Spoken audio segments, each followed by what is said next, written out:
Can you see this? Yep. Yes. So today I would like to talk on the constructing local monitoring system for safe and secure society.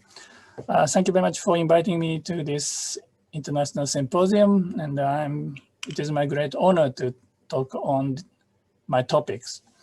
Today I would like to talk on actually two topics. One is about the Japan earthquake, which happened about 10 years ago.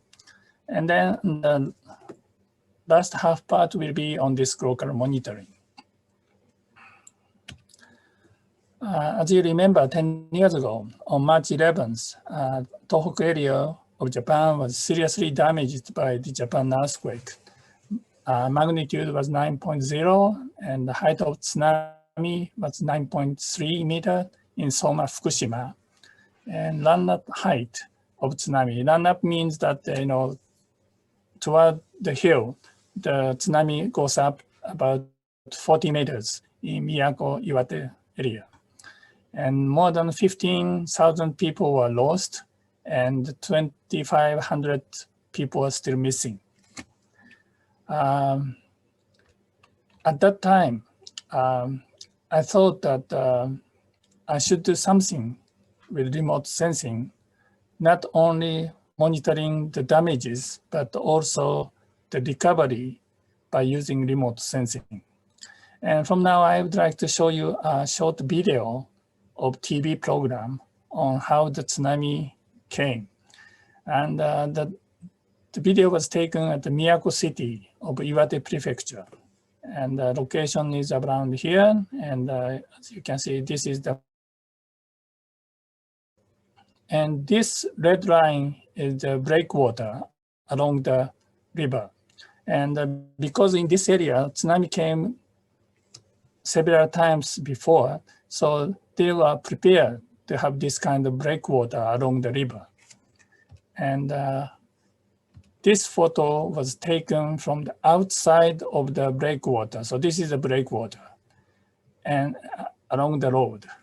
And this picture was taken inside the river. I mean, this is river and this is breakwater. So this is the inside of the along the river, and this is outside of the river, and this is breakwater. And this is the normal height of the sea level, but overflowed this breakwater. So the video was taken from the Miyako City office, third or fourth floor. So I'll show you the video.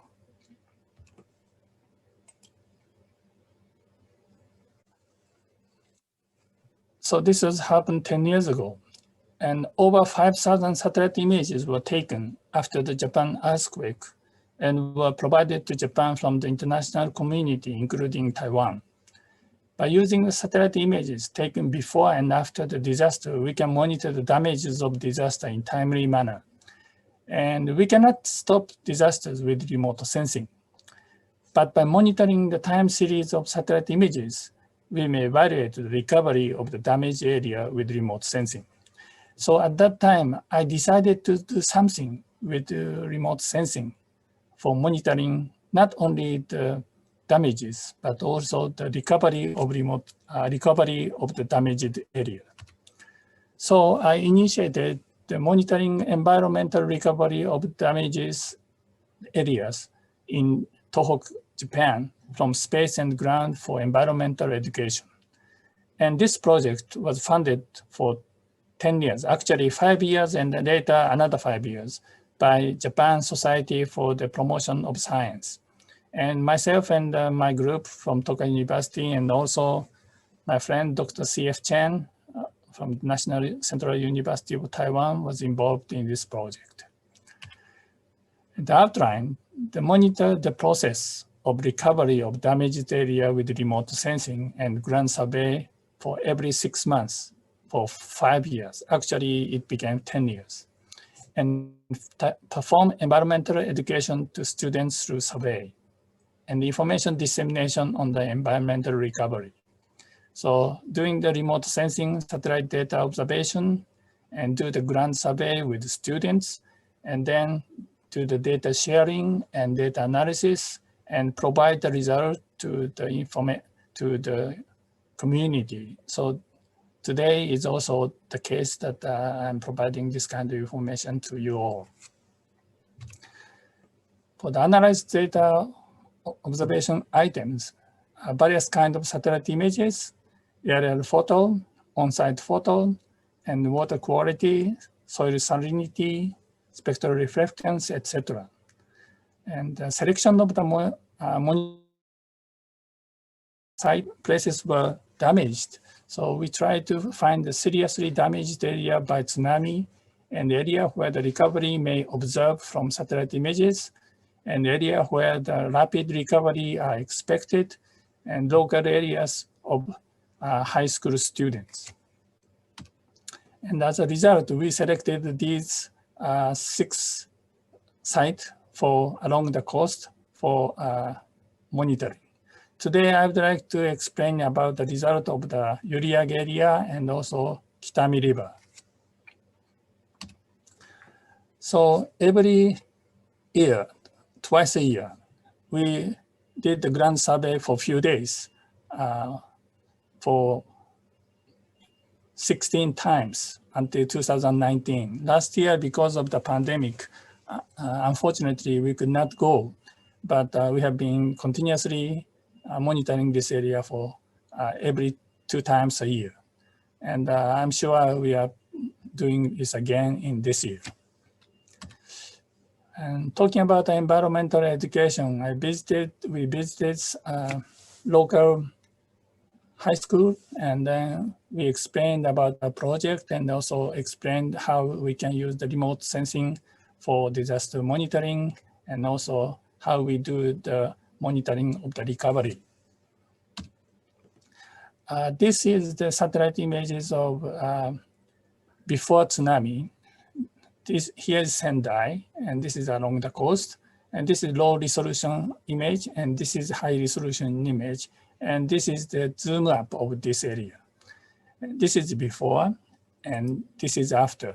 So you can see the big difference.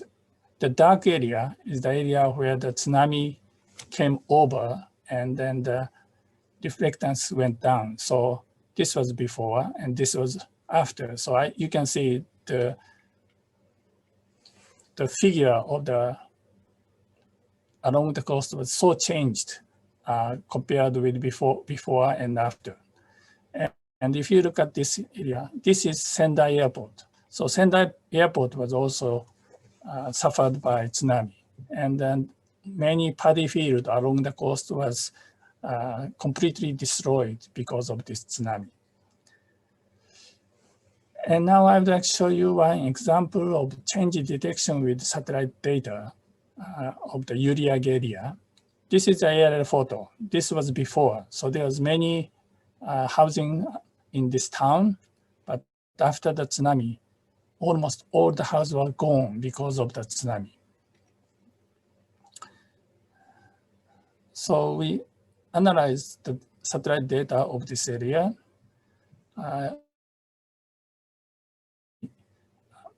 Taiwan satellite, and we were provided this data.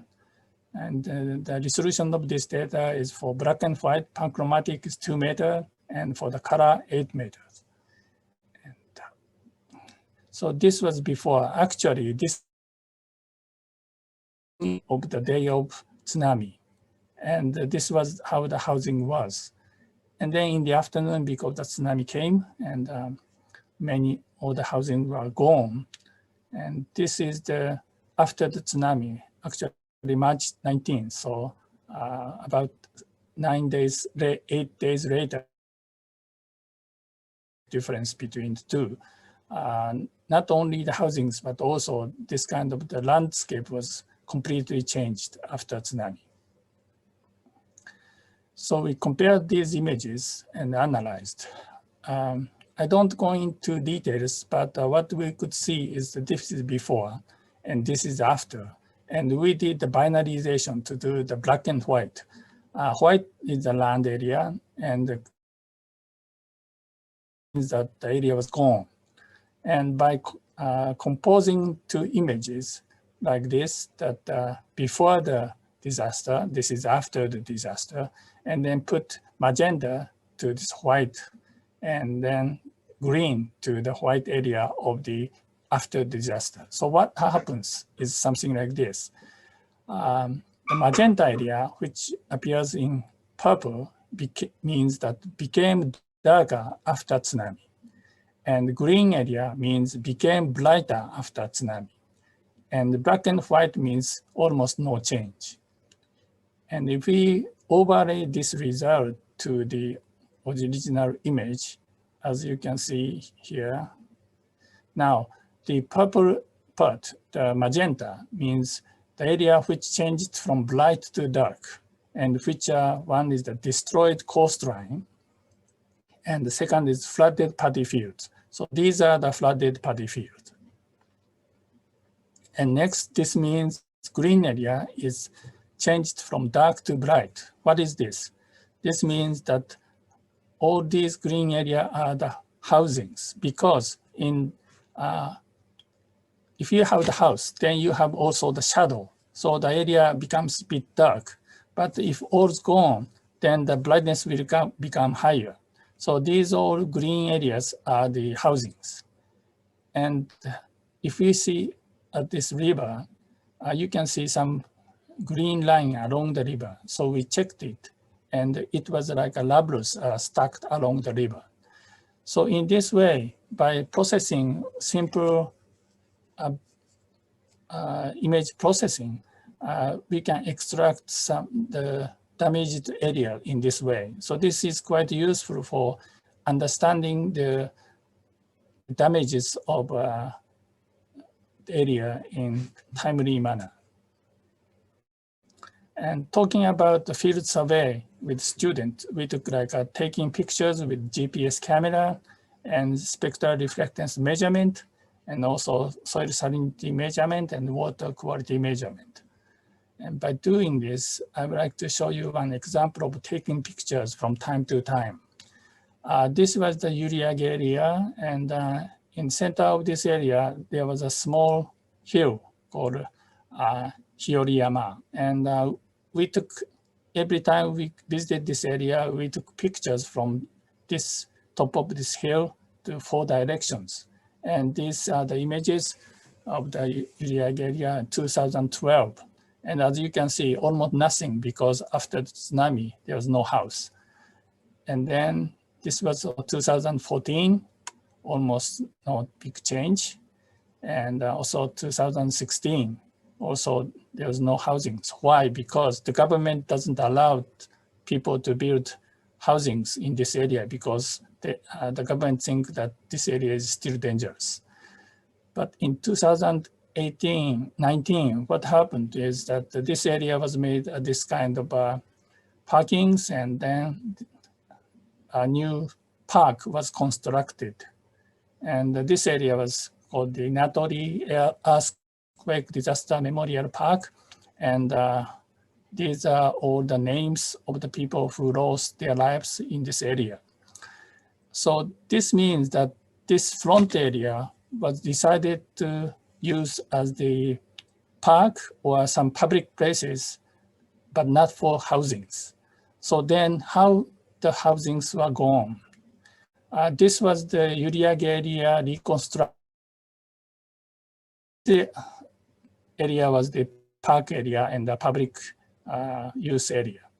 Then the government decided to make this area as a residential area. And this green area of 30 hectares was decided to do the embankment. And this is how their plan, that they embank this area for 3.9 meters and then build house on that top. Then maybe even you have another tsunami, maybe they can survive.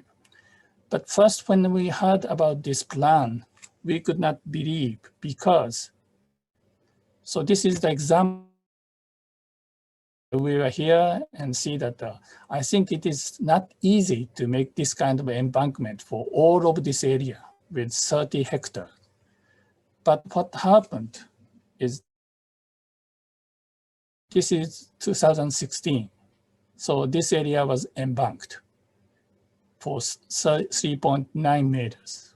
And in 2019, the buildings and apartments were built on the 3.9 meter embankment. So in this way, this area is now used as a residential area. So this was the big change in the Uriagi Prefecture. Now I'll talk about the second test site, about the time series monitoring of the satellite images for evaluating the recovery of the damaged areas. The area is the Kitakami River, which is located in this place. And the river looks like this from aerial photo before the tsunami. And here you can see a very big paddy field. But after the tsunami, what happened was that this area was changed like this. So most of this big paddy field was gone.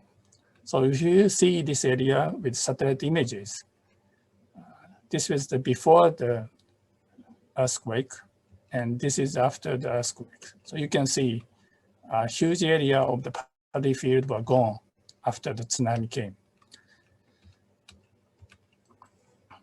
And if we compare the time series of data, this was before the tsunami, this is after the tsunami, but in April, as you can see,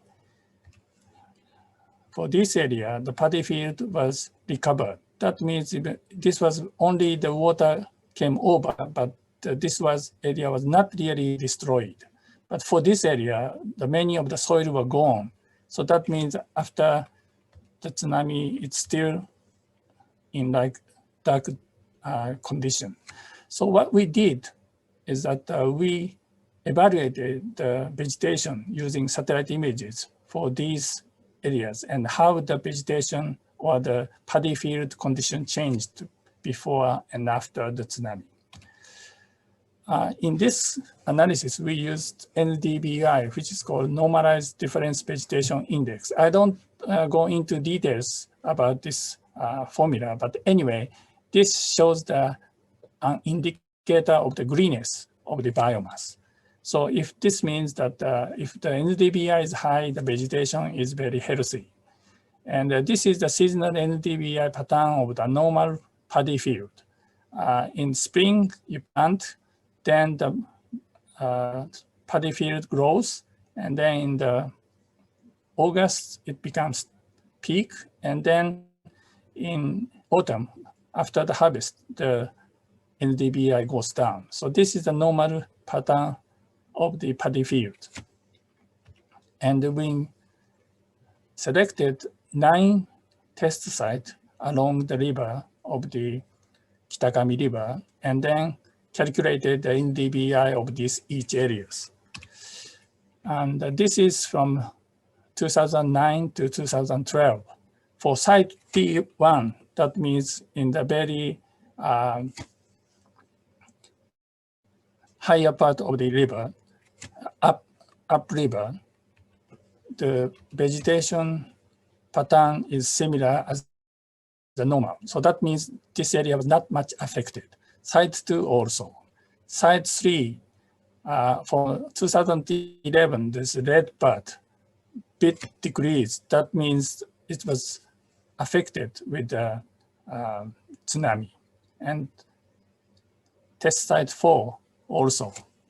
And if we come to the seashore, T5, T6, T7, T8, the red line, that means became quite low because of the tsunami, especially for site 7 and site 8. On the year of tsunami, the vegetation was very low from beginning to the end of the year. And we compared the peak of the August for each scene, and then compared it from T1 to T9, the test site 9. As you can see, the vegetation in 2009 and 2010 was very high in the August. This means the paddy field was very healthy. But in 2011, because of the tsunami, after fall, the vegetation decreased in the summertime. So this means this area was quite seriously damaged. But in 2012, it's becoming a bit recovering. But the difference is that on this T1 to T6, the area is becoming quite healthy. But for this area, because of the area was washed away with the soils, it is very difficult to recover. So what they did, and we had monitored, is how they did the reclaiming of this area. This is the satellite images of 2011 June. And then next year, as you can see, here they made new breakwater along the coast. And then gradually they reclaimed this area. And there is the top part, they produced another breakwater and then reclaimed that area in this way. So in 2017, the most of the area was already reclaimed. And you can see this area already the paddy field were reproduced. And in 2019, most of the area was recovered. But if you see the satellite images, good point is that you can see the continuous change, but difficult to understand about the scale of the recovery. So we are now also using the UAV, the drone images, and I would like to show taken from this place about this around area, how the paddy fields are recovered. And, so this is the image of the drone, and you can see the quite huge area was recovered and became the paddy field again.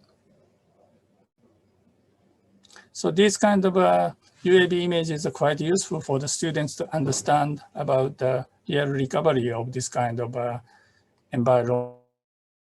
Okay. And another thing is about the breakwater along the coast. Because of to prevent another future tsunami, the government decided to construct a huge breakwater along the coast of Tohoku area. And this is the very front part of the Kitakami River. And as you can see, this is a quite huge breakwater was constructed. So if you are, even though if you are living near the coast, you cannot see the ocean. You have to see this wall and climb up to see the seashore. So some people doesn't like to see this kind of scenery because they cannot see the ocean, even though they are living near the ocean.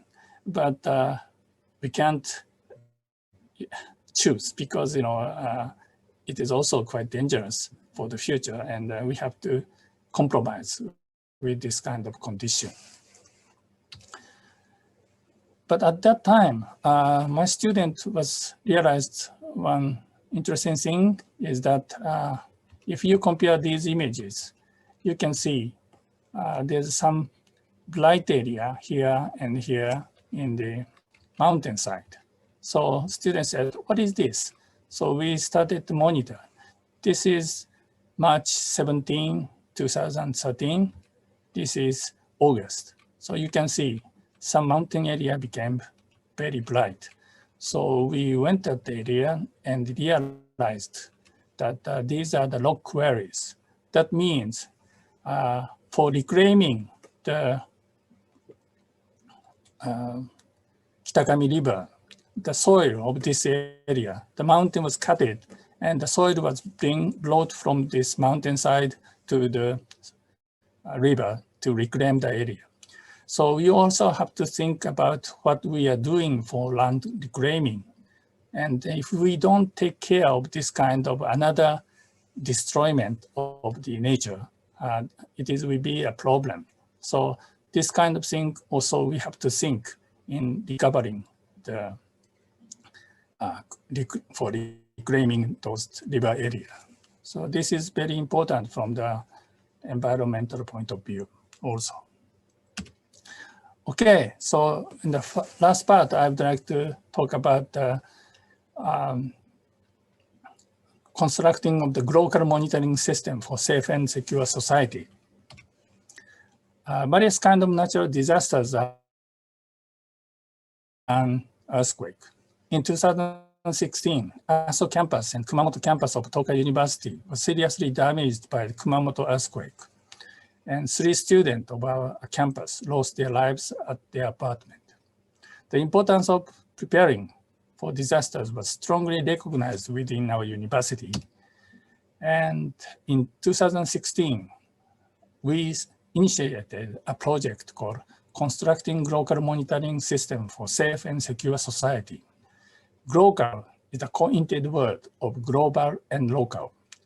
The main concept of the project is to connect global monitoring system using satellite observation with local monitoring system using SNS for reducing the damages of disasters. Talking about the satellite data. Satellite data can monitor a wide area occasionally with single sensors, as we have seen. And currently, around 800 Earth observation satellites are in space. International framework on disaster monitoring, such as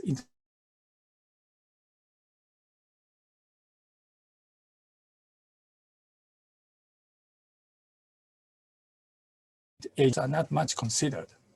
And also extraction of local information from only satellite images is limited. These are the number of the Earth observation satellites now in space. In 2020, over 800 satellites are in space for monitoring the Earth.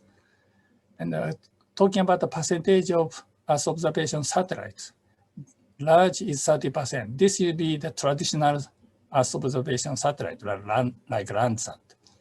But now we have more small satellite or microsat or CubeSat. The CubeSat with a very small satellite has almost 40%. So that's why the number of the Earth observation satellites are dramatically increasing for the past few years. For example, this is a microsatellite of CSat-1 produced by the Canon Electronic. The size is something like this, like a small refrigerator. And the interesting thing is that this satellite carries EOS 5D, the conventional camera, but by using the telescope, the resolution from space is about 1.5 meter. So it is a very good resolution. I'll show the image later. And talking about the satellite image observation, this was the Aso campus image. This is Aso campus of Tokai University. And this is the mountainside. And you can see this is before earthquake. This is after the earthquake. So you can see this area, there was a big landslide. And also this was a big landslide. And like this, we can use satellite images for observing the disasters in a timely manner. On the other hand, talking about SNS data, nowadays, most of citizens are disseminating information from their own mobile phones. So accordingly, SNS is called social sensor, which can collect information on disaster from the local people. That means everybody is carrying mobile phones. So that means a big sensor is watching the society using SNS. And it is well known that SNS were useful for collecting personal information at the time of disaster. On the other hand, false rumors are often disseminated, and the rejection of false rumor is strongly required. I will talk about this problem later on. So was the Twitter useful at the time of Japan earthquake? This was the research by IMJ Mobile, and many people said very much 45%, some 34%. So about 80% of the people said that Twitter was quite useful for at the time of the earthquake. And talking about the advantage of packet communication. Usually, when you use the voice communication, usually people are started to use the traffic becomes very heavy, so that there will be regulation of 70 to 97%. That means even you want to try to use the voice communication with telephone, you cannot because the line is regulated. But on the other hand, if you use the packet communication like SNS or Twitter, then the regulation is about 0 to 30%. So that means so when you are in trouble with a big disaster, for example, line telephone is better than voice communication. Using SNS is quite reasonable. And this is an example of tweet at the time of heavy rain, like this. Because of the heavy rain, my house is flooded, and seven people are on the second floor of this building. Please help. Or I cannot communicate with my grandmother. Her house is located in the back of this white building. Please help. So in this way, this kind of important information on disaster is disseminated using tweets. So what we do is that we construct the local monitoring system by first talking about the global monitoring with satellite. We have the antenna system at Tokai University in one Kumamoto and another in Shonan campus. And by using these antennas, we receive the data. When the disaster happens, we use the satellite to monitor and then receive the data at our ground station and then produce this kind of images. And then from the smartphone, I want to get the information. And then the area was extracted, and then we can compare before and after the disaster, so you can understand the condition of disasters. So we are constructing this kind of system. And this is the example of the result. Like this is the one I used, as I showed, the Canon Electric. They have the CSAT-1, and this is before the flooding, and this is after the flooding. By using these images, you can extract the flood area. And also talking about microwave sensor, SAR, synthetic aperture radar, we used the Sentinel-1 SAR image. This is before flooding, and this is after the flooding. By doing the processing, this blue area is the area where they flooded. And if we compare the result with the flooded map produced by the Geological Survey Institute, you can see the very similar result was extracted using satellite images. So we think this kind of information is quite useful for extracting the flooded area. And talking about the local monitoring with SNS, we have developed DITS, which is called Disaster Information Tweeting System, and another DIMS, Disaster Information Mapping System. Talking about DITS, Disaster Information Tweeting System, this is the outlook of the DITS using the mobile phones. It's a simple system. Do you need help? Put yes. Attach the photo? Yes. Is this a test? No. And then push next.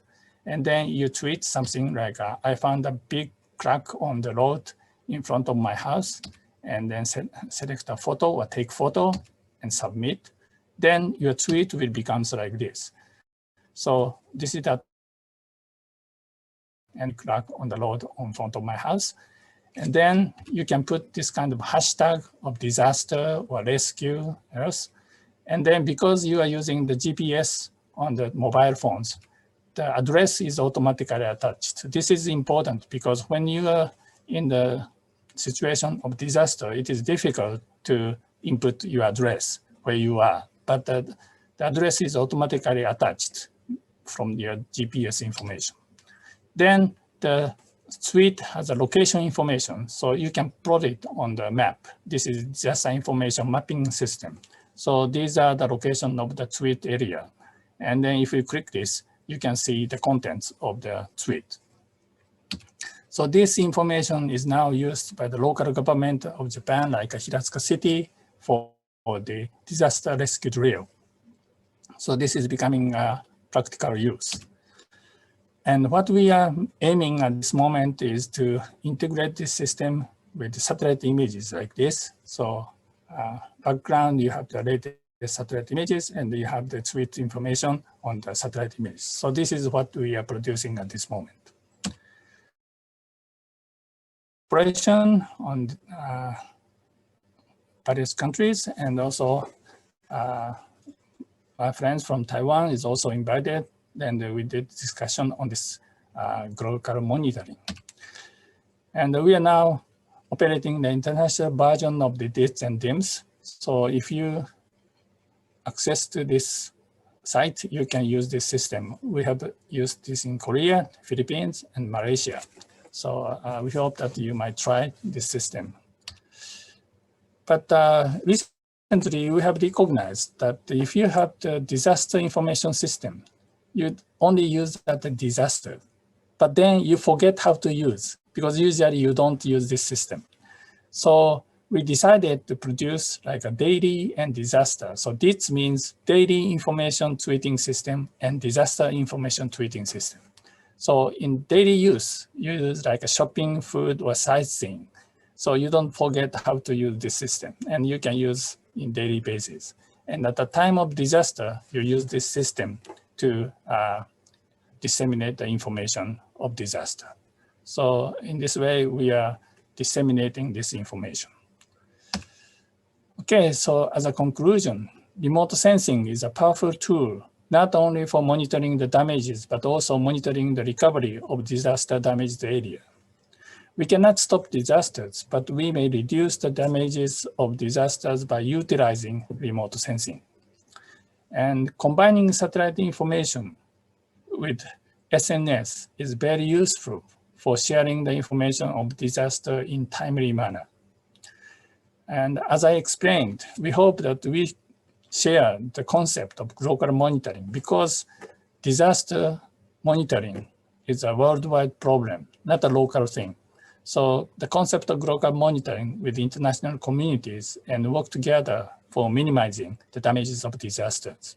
And we appreciate your kind advices and cooperation.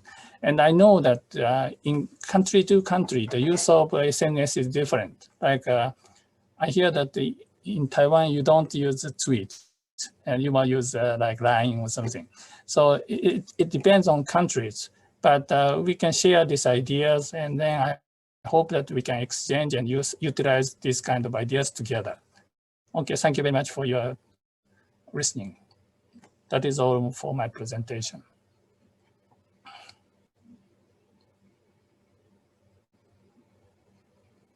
Back, yeah, I get my microphone back. Thank you very much. It was a very interesting talk that Professor Cho's effort that combines the satellite images as well as the SNS. I suppose you're talking about simple notification service. Is it correct? SNS. Pardon? Does SNS stand for simple? Simple No, notification? no, I'm sorry. Social network service. So it's much more, okay. It's because actually SNS could mean, it could mean the simple notification service, which is protocol. And of course, the social, so it's much more broad. It's talking about that people are using the sort of internet. Yes. It's much easier to go through, yeah. Do you have questions? Let me take a few questions, please. Any questions? Yannick wants to say something. Yeah, go ahead.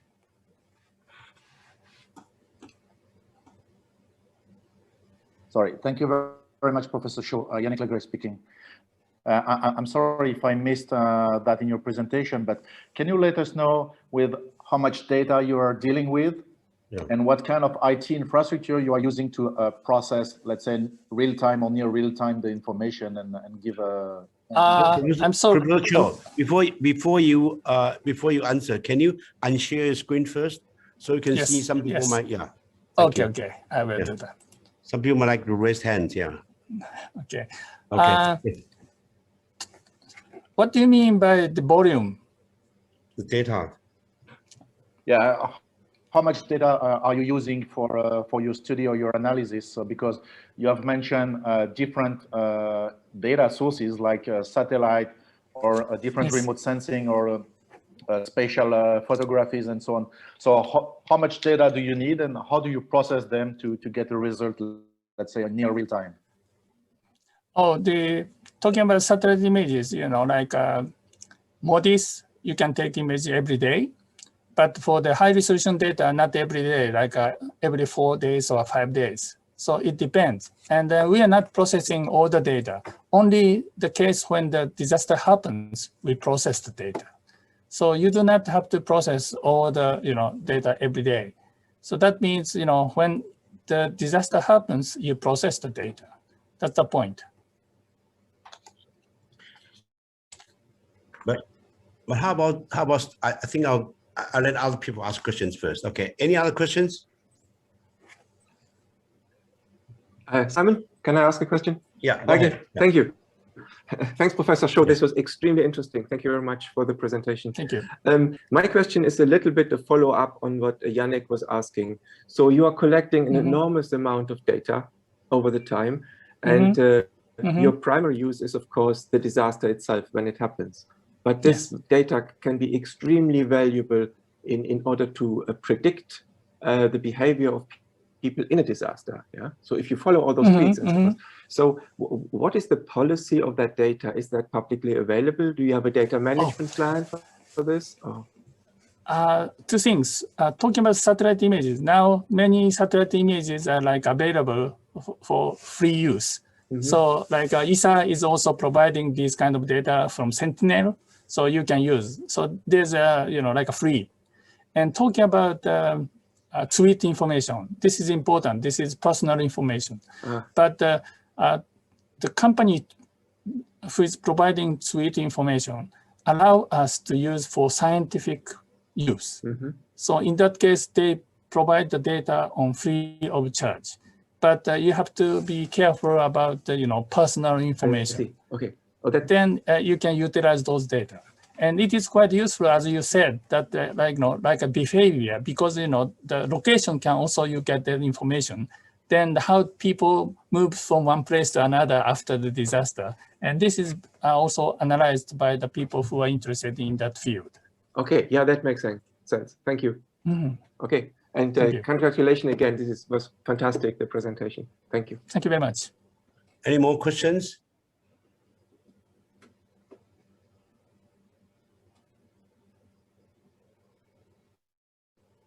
Any more? Let me ask a few questions so people can join. Actually, we still have maybe 10 minutes or so. So yeah, no. I mean, actually, I have a very interesting question to ask. The coming this small satellite that perhaps originated for the communication purposes, especially for the 6G communication, and because the sheer size, I thought that. Not all of them, but perhaps they can be encouraged. But there was another issue, which is the, if somehow there's a coordinated effort, that it's possible we have even more, cameras on the sky, or that can be used for remote sensing. Is there any effort on this aspect? When people are shooting more and more satellite into the Earth orbit, shouldn't that be taken advantage that can help, for the purpose of remote sensing, but for the disaster relief or monitoring? Yes, it's possible. And but the problem is that most of this kind of small satellite is a commercial satellite. So that means they have to get the income from the satellite data. So that means we have to buy the data. So that's one of the problem. So you see, like a Sentinel is a European satellite or a Landsat of the US. Those data are free, but for the small satellite like a CubeSat, those are now commercial satellite. So a company is own those data. So they are trying to make some benefit from the data. So this is a bit different problem. Yeah, but for the philanthropic purposes, that this is good for the company images that they were actually providing their data for for the well-being of mankind. Yes. That could Yes. be one direction. Yes. Yeah. So and I think, because the number of the satellite is increasing, that means maybe they will have some discount in the future. So, they should probably free, you know, because, you know, if there's a coordinated effort, that means even some kind of real-time monitoring is possible. Say, I mean, it's not likely, but then some kind of tsunami coming from somewhere on the ocean, and then the sort of tens of thousands of satellites will be able to catch it, and then you know, predict the right. You're right. Yeah. And now also we have like a video satellite. SkySat is a kind of the video satellite, and usually the satellite is flying, so it is difficult to catch on the one part. But then the camera watches only same place along the one orbit. That means it looks like you know, you are looking at the capture camera with a video of one particular area. But because the satellite is flying, one satellite can take only 4 or 5 minutes of one place. Yeah, of course. So if you have the series of satellites, what you said is possible in the future. Yeah. Anyway, but it needs some kind of coordinated effort. And the other thing that I think the audience in this sort of recent cloud symposium, they tend to be interested, which is about the data management. I know the processing power is processes on demand for the purpose of remote sensing, but then there's always the issue of the long-term preservation, and then the in-time data management. I mean, the enormous amount, I think the amount of data is coming to be far greater than what we have now, because for the moment now it's only a few countries and then a few satellites for the remote sensing, I mean, for disaster purpose. But then the number we are exploring. So is there any plan of talking about this sort of data management on this aspect, or the storage and management of the remote sensing data for the well-being of mankind, not necessarily for the you know, sort of defense applications? Yes. Now the interesting thing is like a Google. They have Google engine, and they are collecting a huge amount of Landsat data, and then we can all using the Google engine. So in that case, you don't have to archive by yourself. The Google is archiving, and then they are providing on free of charge. So this is another interesting thing. So in this way, the data is provided, and also USGS is the Geological Survey of the United States, is also archiving Landsat data, and it is free. And ESA is providing the data of the Sentinel, also free. So now, of course, the very high resolution satellite, it's still expensive and difficult to access. But for like a 10 meter to about 100 meter resolution, it's becoming free, and it is more becoming accessible. So we can use data freely for those data. Wonderful. Are there any questions? Are there any questions? Well, actually, I got many, but then one more. On your particular interest, one interest in e-learning, you wanted to disseminate, and as well as propagate the knowledges about this disaster and monitoring to the high school students. And is there any particular reason why you targeted on the high school student rather than on the more general audience? The one reason is that, you know, high school student, the reason is because, you know, if you like a primary school, maybe it's too low, too young. But, you know, high school student, they can understand about the environmental issues. And we thought that is good. And also, I started to cooperate with the teacher of the high school, and he was interested. And that is why, you know, like a club activity, they can continue to do this kind of work. And that is why I try to involve the high school student. But also, it was good for our university student that we started to do this work together with the students. So they have learned many about the environmental issues using remote sensing. So this was also good for the university student education.